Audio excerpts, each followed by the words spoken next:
Okay, Tanya, let's start with question number 41. Broker Matthew received an offer to purchase property from a prospective buyer who states that he does not currently have cash available for a deposit, and in lieu thereof he will give his personal note for $2,000 to the seller, payable in 60 days plus 10% interest. Which of the following is correct? A. Legally, the deposit should be in cash or by check. B. The form of the deposit is immaterial as long as the deposit receipt shows the amount of $2,000. C. Broker Matthew may take the note but must notify the seller that the deposit was in the form of a personal note before the seller accepts the offer. D. The note should be payable to Broker Matthews so that when paid he can properly handle the money. I will use elimination rule. I will eliminate A. Good. I will eliminate D. Awesome. So you're left with B and C. Yes, 50-50. Okay. I will eliminate B. I think I choose C as a final answer. Well, you got it right. C is the right answer. Congratulations. But Okay. let me ask you, Uh-huh. aside from the rule of elimination, what other rule did you apply? I applied a common sense. Good, awesome. Because I would have done the same thing. I would apply common sense. Because if you look at B and C, you see, technically, you're not exactly looking for the right answer, you're looking for the best answer, right? So Yes. between B and C, if you're a real estate agent, now there's no law that says deposit must be in the form of a cash or check. I can tell you that. There's no law that says that. A deposit can be some sort of security. So a personal note is a form of security that the seller has in case the buyer breaches the contract. So because there's no law that says it must be in the form of a check or cash, A is obviously out, right? Correct. And D is obviously out because if the check is written to Matthews, I think we might be in violation of the trust fund law because, he's not supposed to have the check made out in his name. Okay? Yes. Because if the check out is made up to his name, unless he has a trust account. If it doesn't have a trust account, the check should never be made to his name because they'll be in violation of the trust account law, right? So D is not a good answer. So we're left with B and C. It says that B says the form of the deposit is immaterial as long as the deposit receipt shows the amount of $2,000. That may be true, but common sense tells us that maybe the seller would not want a note as a deposit. So shouldn't we check with the seller first if it's okay to accept a note as a deposit? So C is a common sense thing, so you should use your common sense. So in that case, C is really the best answer. Okay, let's go. Question number 42. When the owner of real property grants the telephone company an easement to string wires over the owner's property, it creates A. An encroachment, B. a profit appendre, C. an encumbrance, Yes. D. a voluntary lien. I'll do elimination. Okay. I will eliminate B. a profit appendre, Okay. because it sounds strange to me. Eliminate it. Okay, you applied one rule already. You applied two rules so far. Good. Okay. I will eliminate D, a voluntary lien. Okay. 50-50. Yes. I will eliminate C. I will choose A as a final answer. A, an encroachment. Encumbrance, encroachment. Do you know what encroachment is? Encroachment, Yes. when I want to get to my property through your property. That's trespass, right? It's trespass, but I think it is encroachment as well. Trespass is normally against the will of the owner, right? Yes. Encroachment when I want to get to my property through your property with your permission, I think. No, encroachment is without the owner's permission. That's Without- why if you go onto somebody's property or you put an Encroach. object on somebody's property, like a big rock on somebody's property, that's an encroachment. That's against the will. The answer is actually an encumbrance because an easement is an encumbrance. So Oh my 42 is talking about easement. Okay, so You told me so many times about it, and I screw it again. Okay, C is the correct answer. all Encroachment. right. See, I see that Brad and Delena got the answer right. Congratulations. Okay. 43. The broker who most likely has earned a commission is the one who has A. Communicated acceptance to the offerer. B. Communicated the offer to the seller. C. Secured acceptance to an offer. D. Secured a substantial deposit with an offer. So eliminate D. Good. So now you're left with 3 possible choices. Eliminate A. Eliminate B. I choose C as the final answer. All right. C is the wrong answer. I'll tell you why. Okay. Okay. So communicated acceptance to the offerer. Communicated the offer to the seller.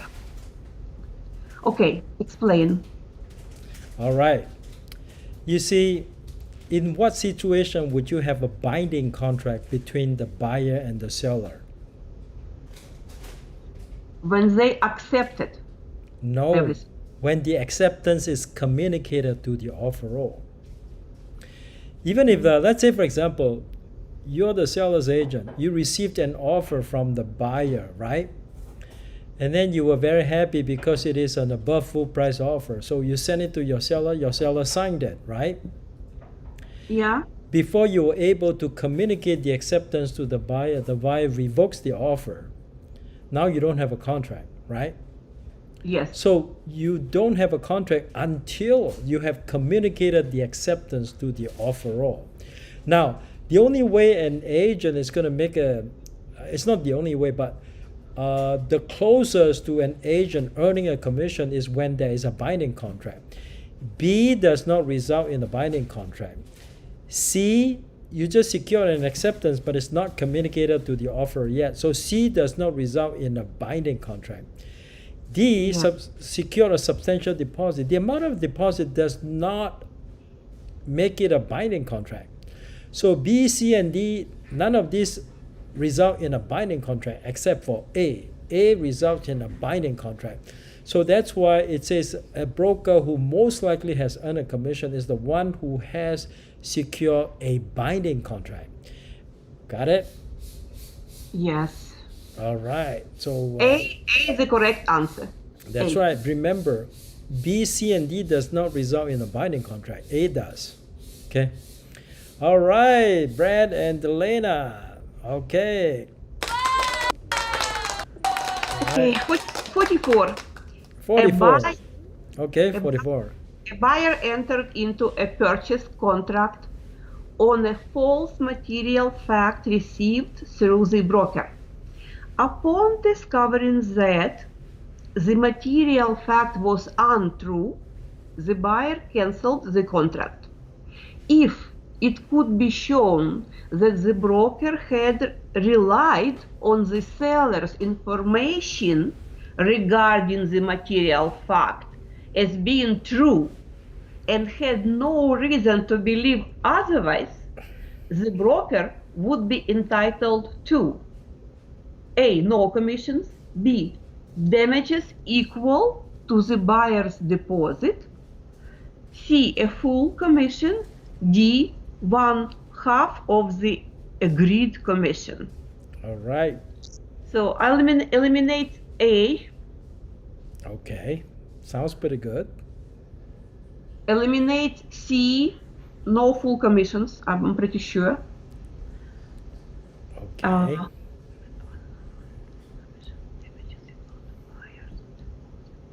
I eliminate D, I choose as final answer damages equal to the buyer's deposit. Let me ask you this, Tanya. I'll give you an example. Let's say you got a listing for $500,000 property, right? Okay. And your commission is 5%, right? Okay. So full commission will be $25,000, right? Yes. Now, what if the buyer submits an offer for $500,000 and put down a 3% deposit, right? But 3% of $500,000 is only $15,000, whereas your contract says you're entitled to $25,000, right? So Yes. why should a agent's commission be connected with a buyer's deposit? It should have no relationship to the buyer's deposit. That's why B is a wrong answer. Okay? And then if you think about it, the agent didn't do anything wrong. The agent relied on what the seller told him. Now, if the agent asked the seller, do you have a foundation problem on your property? And the seller said, no foundation. So when the agent talked to the buyer's agent about foundation, buyer's agent asked the agent, do you have any foundation problem? The agent said, well, no foundation problem. Now, it turns out that the seller knew there was a foundation problem and did not tell the agent the truth. In this case, is the agent entitled to some kind of commission? Okay, so 50% of commission? There is no law that says agent is entitled to 50%. It's either agent entitled to the full commission or agent entitled to no commission. You cannot.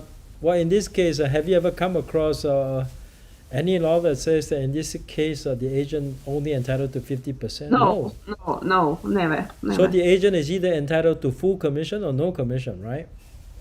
Okay, so the right answer is C, a full commission. Yes, because common sense tells you that the way the question is written, they want you to think that the agent didn't do anything wrong. It's all the fault of the seller. Therefore, why should the agent sacrifice the agent's commission just because the seller lied to him, right?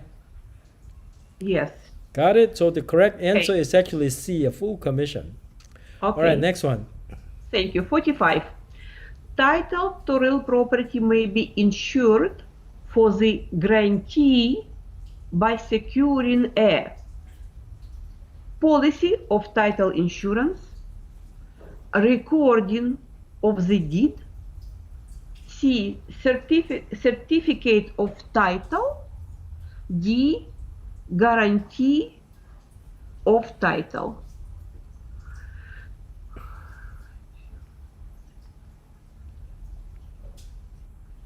Read the question carefully. What words stand out to you?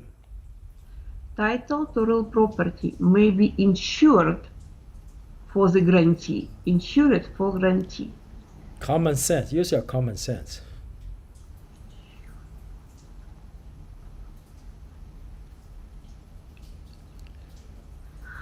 Okay, let's do elimination. I'll eliminate C. Okay. Eliminate D, guarantee of title. Perfect. Now you're 50-50.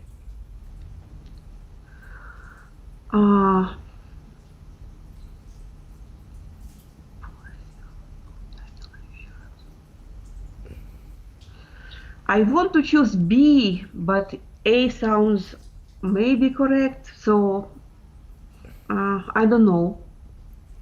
I would choose B because recording is very important. It's like a recording. All right. Is that your legal. final answer, right? Okay, well, you got it wrong, by the way. And the reason why you got it wrong, Insurance, insured. because the question talks about insured, right? Title, insured. It talks about insured, right? No? Yes. Isn't that insurance? Okay. When it talks about insured, it's got to be insurance, right? Policy of title insurance. When you want to insure against title, who do you buy insurance from?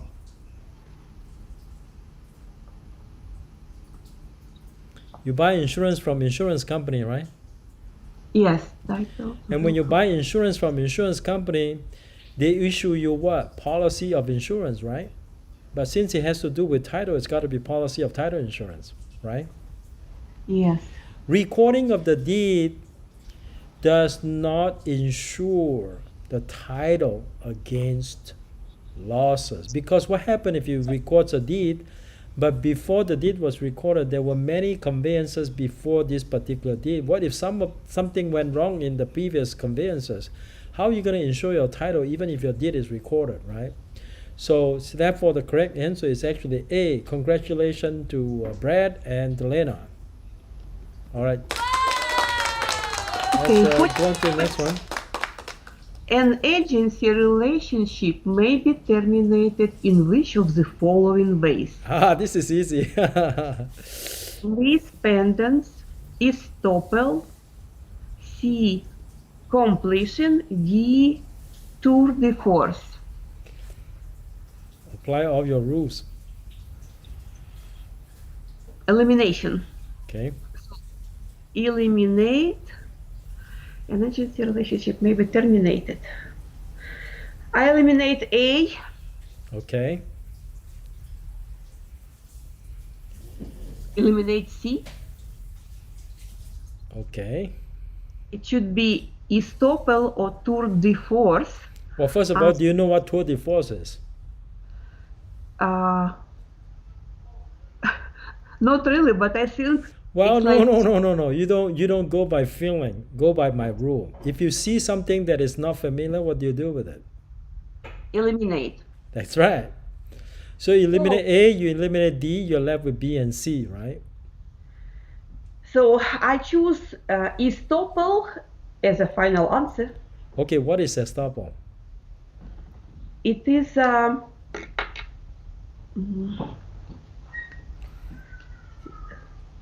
termination. No, estoppel is formation of agency by estoppel, but there's never any termination of agency by completion. See, when you hire an agent to sell your home for you, once the home is sold, do you still have an agency relationship with that person, or is that terminated? Terminated. That's right. Completion terminates an agency relationship. Okay, an agency relationship with whom? We are talking about relationship, agency and the buyer or seller? It doesn't matter. Once it's completed, for example, if an agent represents a buyer to buy a home, once you close escrow, right, that agency relationship is terminated. So close of escrow is completion of the relationship of the work as a seller's agent or buyer's agent. That's what completion means. So that's what's tricky about this question. But I think, remember what I said to you, if you see a word that you are not familiar, you always eliminate. Don't guess. That has to be eliminated. That way you are left with only one, C, completion, right? Yes. And do you know what a lis pendens is? Nope. Okay, then eliminate. Okay, that's good. All right, so the correct answer is C. All right. Okay, good job, guys. Okay, next one. 47. A homeowner secured a loan to pay for improvements that were to be made on the property. If the loan was to be fully amortized and calls for equal monthly payments of principal including interest, the amount applied to the principal each month will increase as the interest decreases. B, will remain the same. C, decrease as the interest increases. D, decrease as a constant amount as the interest increases. So, question says, equal monthly payment of principal included interest. You have a mortgage? When we had mortgage, Deed of trust. so our principal was getting bigger and bigger. The longer we pay, principal was getting bigger and interest was getting smaller. I thought it's the opposite. No, that's for sure. Like, for example, we pay $3,000 a month, Yes. and every month we paid like $2,000 towards our principal, $2,100 towards our principal, and what we paid to bank. Oh, I see what you're saying. Smaller. I think you misunderstood. I think you misunderstood the question. The amount applied to the principal each month. Oh, I see. You're right. The amount applied to the principal each month. So the amount applied to the principal each month will increase because the more you pay, the lesser the interest is. You're right. You're correct. So which is your answer choice?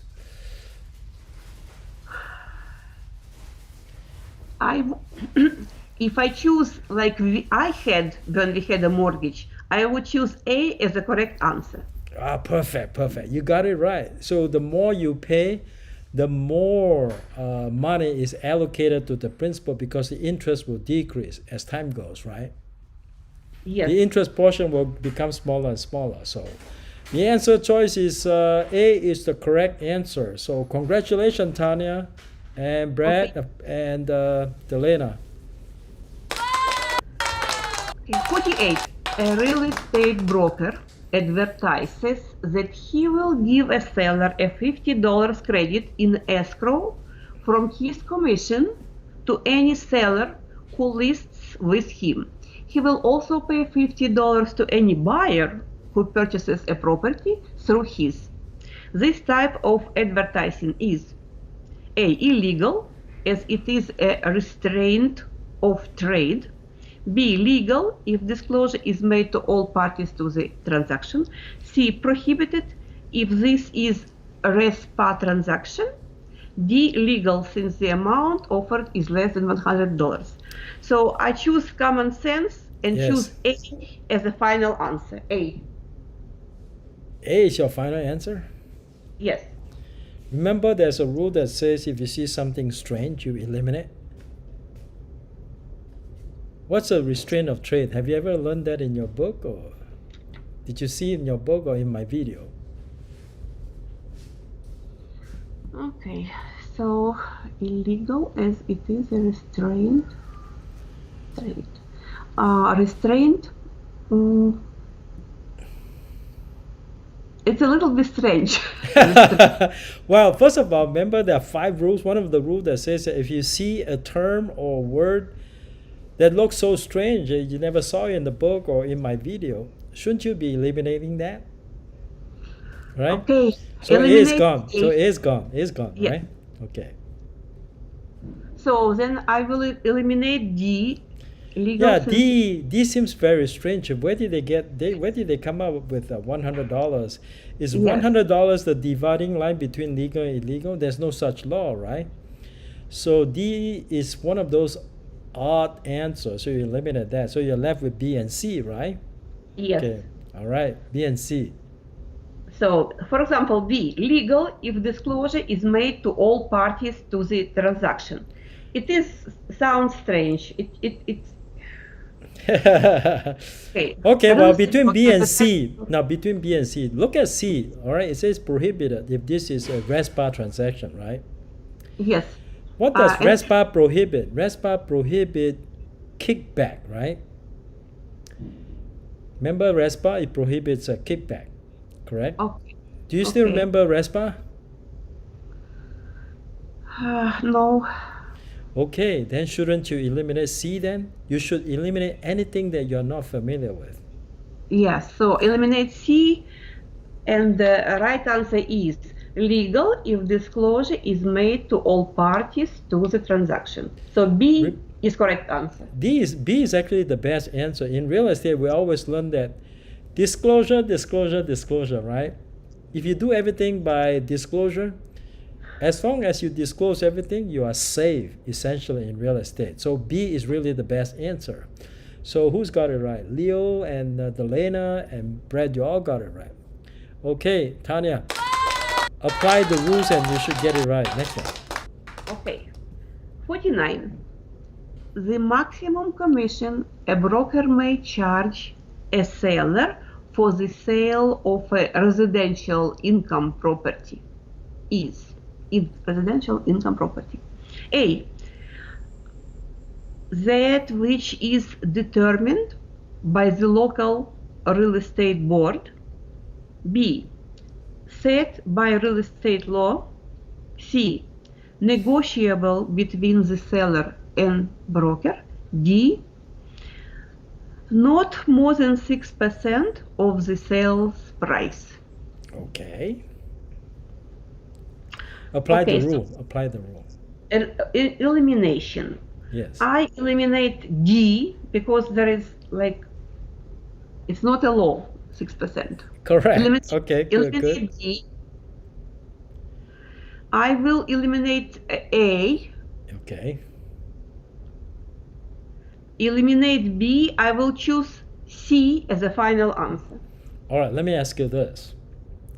Aside from rule elimination, what are the rules that you apply?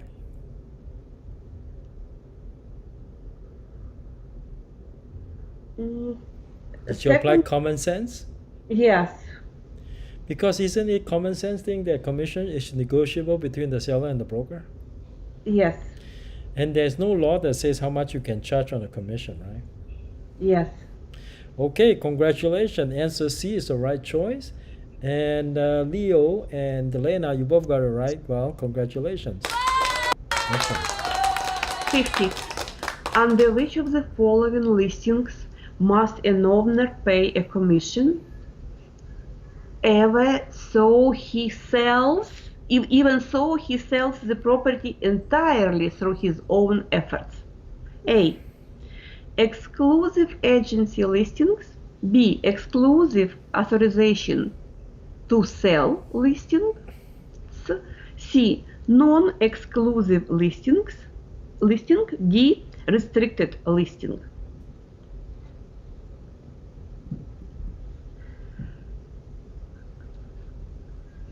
So eliminate C. Eliminate D. Okay, you're down to A and B, 50-50.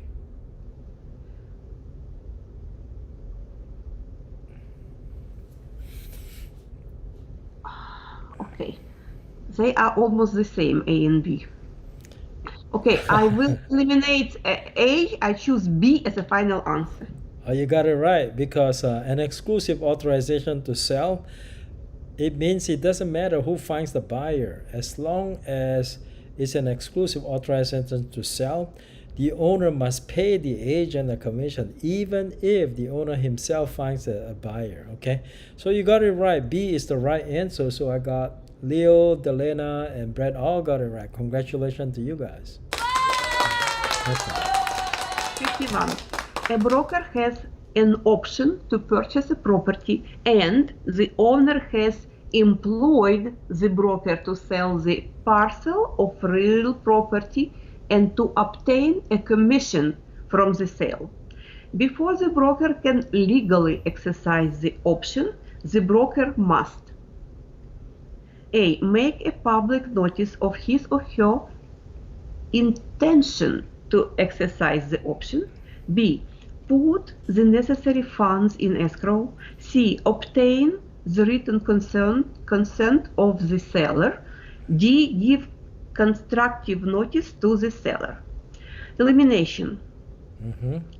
I will eliminate B. Okay. Eliminate D. Okay. eliminate A, and I choose C as a final answer. All right. Did you apply any other rule? I applied common sense when I eliminate B, put the necessary funds in escrow because it doesn't make sense. Like final, like not some. Okay, so the two important rules, rule of elimination and common sense, right? That helps Yes. you. All right, so looks like on 51, I see Delena got it right. Okay, Tanya and Delena, congratulations. Okay. 52. A real estate salesperson was successful in obtaining listings of the residential properties by making representations that because of the entry into the neighborhood of minority groups, property values would be diminished by a decline in quality of schools and increase in the crime rate. Such practices by this salesperson are A. Justified if the representations are true. B. Grounds for disciplinary action by the commissioner. C. Unethical, but the commissioner is powerless to proceed with any disciplinary action for lack of jurisdiction. D. Justified if the practices will not decrease property value to the neighboring properties. Okay, eliminations. Eliminate A. Mm-hmm. Eliminate D. Good. So now you're 50-50. Eliminate B. I choose C as a final answer. You know, this is called, there is a name for it. It's called blockbusting. Blockbusting is the spreading of rumors in a neighborhood that contains discriminatory statements. That blockbusting, when you commit blockbusting, you can be disciplined by the commissioner. So, Okay. I mean, this is beyond ethics. It's actually a ground for disciplinary action. The commissioner has jurisdiction to discipline a salesperson for committing blockbusting. So the correct answer is B. Well, okay, nobody else got it right. So let's move on to the next one. 53. If a property owner believes that the assessed value of his or her property has been set too high, the owner could file a request to seek a reduction from the County Board of Supervisors, B. Assessment Appeals Board, C. Tax Collector, D. State Board of Equalization. Okay. So I will eliminate A, Mm-hmm. eliminate D. Okay. Now you're down to 50-50. Yeah, eliminate C. I will choose B as a final answer. All right, let me ask you this. You got the right answer. Answer choice B is correct. Other than rule elimination, what other rule did you apply?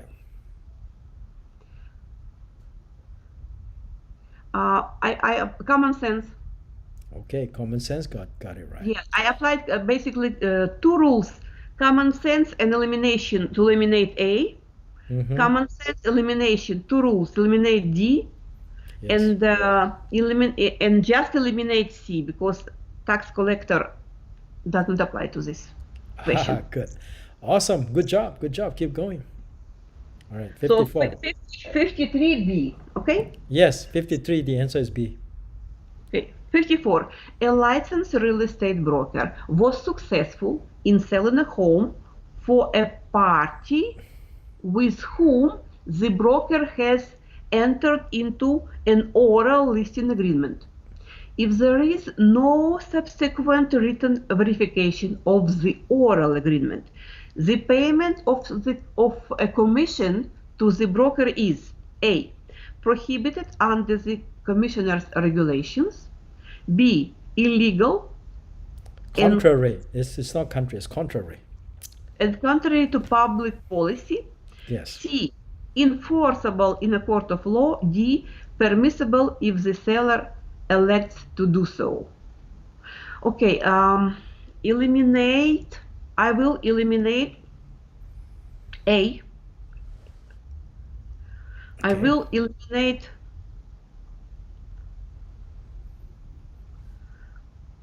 B. Yes. I will eliminate D. I will choose C. I think it is enforceable in a court of law. Final answer. C. Okay. This is a difficult one.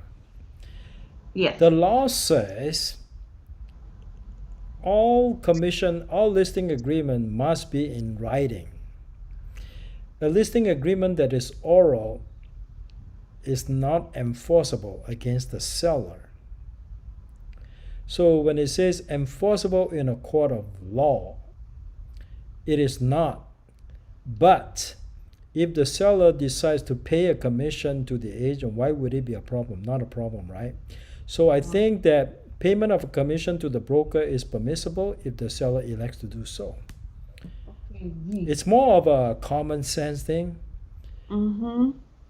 It says enforceable in a court of law. It's definitely not enforceable if the seller doesn't want to enforce it, right? Because an oral listing agreement is not enforceable. So because it is not enforceable, C is obviously wrong. Okay. And then A is it's nothing to do with the commissioner's regulations, so you're down to B and D. Now, illegal and contrary to public policy. It sounds pretty good because the law does say that it cannot be in oral, it must be in writing. But if the seller still want to pay a commission to the agent, why would it be a problem? Not a problem, right? So I think it's permissible if the seller elects to do so, because it is a contract issue and not a discipline issue.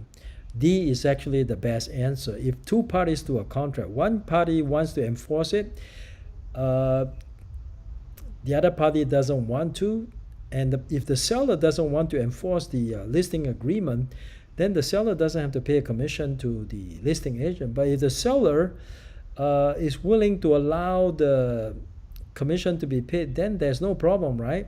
So D is actually the best answer. It's partly common sense too. So it looks like Brad and Leo got the right answer. Well, congratulations. Okay, thank you. Okay. Thank you. 55. When the terms broker agrees to exercise due diligence to achieve the purpose of this agreement, when this sentence appears in the exclusive residential listing agreement, it makes the contract A. Unliteral contract. Unilateral. Okay, unilateral. Uni means one. Okay. Mm-hmm. Bilateral contract. Mm-hmm. Avoidable contract. Illegal contract. Mm-hmm. Okay, elimination. Yes.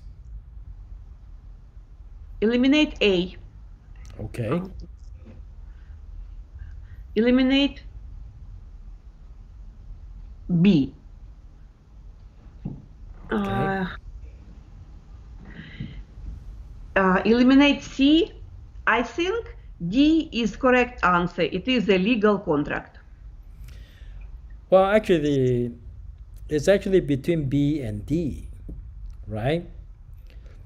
Do you see anything? Do you see anything illegal about the contract above? Nothing, right? There's no doubt that it is a legal contract, but a better answer would be that it is a bilateral contract, because when it says the broker agrees to exercise, if it says someone agreed to do something, now the broker agrees to exercise due diligence. What has the seller agreed to do? The seller must have agreed to pay a commission if the broker gets the property sold, right? So if both sides have obligations in the contract, it's called a bilateral contract. Now, we don't know whether it's a legal contract or not, because there could be some other reasons that make the contract illegal. But between B and D, B is actually a better answer, because a bilateral contract could be an illegal contract. Now, just based on the question, we don't know whether it's a legal contract or not. So if when you say it is a legal contract, it's not the right answer choice, because a bilateral contract could be an illegal contract. Just because it is a bilateral contract doesn't make it a legal contract. So B is actually the best answer. Well, everybody got it wrong because I think they all were thinking the same way you did. Okay. All right, next one. Okay, 56. Math question we're gonna skip. we don't do math question because the DRE doesn't test you on math. Okay, go ahead. 57.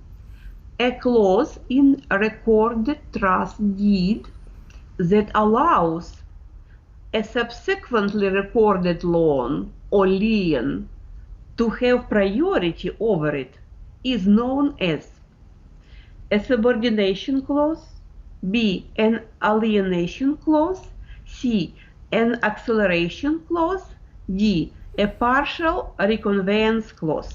Okay. So I will eliminate D, eliminate C, Yes. eliminate B. I choose A as the right answer to this question. All right, great. This is one of those questions where if you memorize from the book, you don't have to waste time. You can immediately go to A and pick the right answer, move on to the next one. Okay. Well, congratulations, Tanya. You got it right. Okay, next one. 58. A joint tenant may dispose of an interest. A joint tenant may dispose of an interest in real property by all of the following ways, except A, lease, B, sale, C, gift, D, will. I think C is the right answer to this question. I think C. So a joint tenant cannot dispose of an interest by gift. Let's say you and I are joint tenants. Let's say you and your sister are joint tenants to a property. So by being a joint tenant, your sister cannot give her interest to her son. What do you have in joint tenancy? Survivorship, right? Okay, so okay, C is the wrong answer. Okay. Then, so eliminate C. Okay. Except real property by all of the following ways, except. I eliminate D, eliminate A, choose B, sale as a final answer to this question. Sale. All right. Anyway, B is the wrong answer. The correct answer is D. The reason why a joint tenant cannot dispose of an interest in real property by will is because that will violate the survivorship law. A joint tenancy cannot be disposed of by will. Okay, so looks like Delana and Brad all got it right. So D is the correct answer. Let's move on to the next one. Okay, 59. The basis of the market data approach to appraising is found in the principle of A, change, B, substitution, C, conformity, D, anticipation. Okay. So I think by common sense, I choose A as the correct answer to this question. Well, wrong? Market data approach is comparable, right? We use comparable in the market data approach. Well, when we do a market data approach, we are actually comparing. Okay. Now this is not an easy question, so we have to use elimination. Okay. Now, when we study appraisal, is there such thing as a principle of anticipation? There is no such thing as principle of anticipation, so we eliminate D. Okay. Now you're left with change, substitution, and conformity. Okay. Now, what is conformity actually? Conformity, what is it?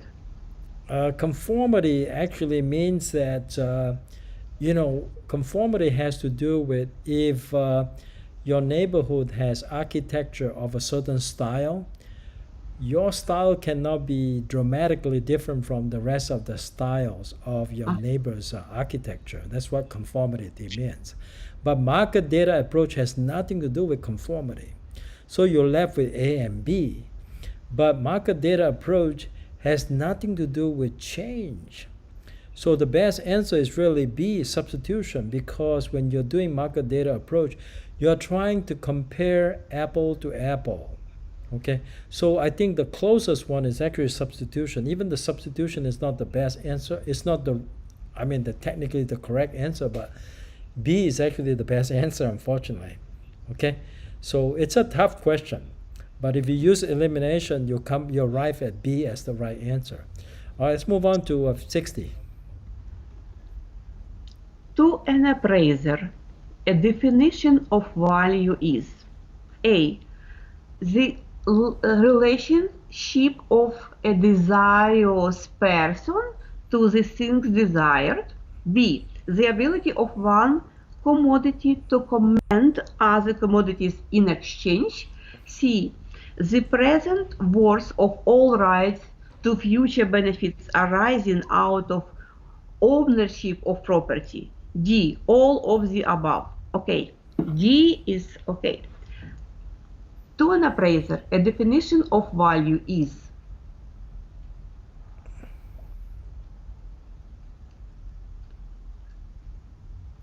well, in order to guess D as the right answer, you must have two correct answers above it, right? Yes. So as long as you find two correct answers, you can quickly conclude that D is absolutely the right answer, right? So you need to look for two correct answers amongst A, B, and C. Right? I think A is the correct answer. Yes. Now you have to consider B and C. Yes, the ability of one commodity to command other commodities in exchange. No, B is not.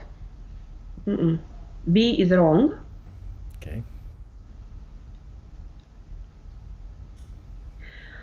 Okay, so eliminate B, C, and D. I choose A as the right answer to this question. Yeah, this is a very difficult one. First of all, we agree that A is is one of the right answer choice, right? Yes.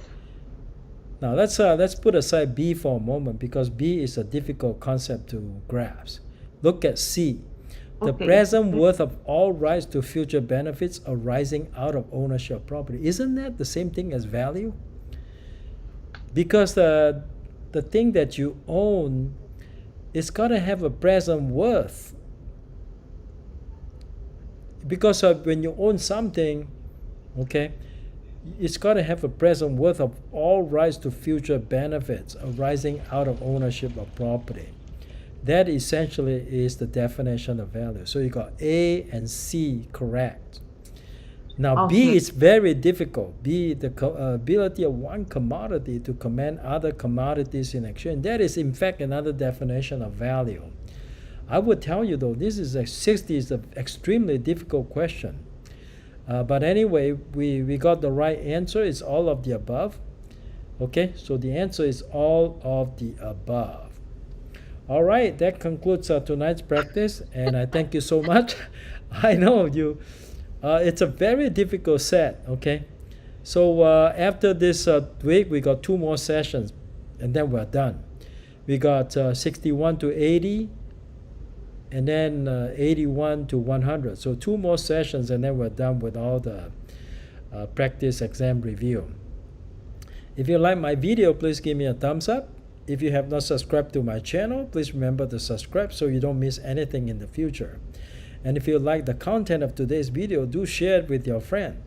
Okay, everyone, I hope you have a good time tonight, as I did with Tanya. And I hope to see you guys again next week. Have a good evening.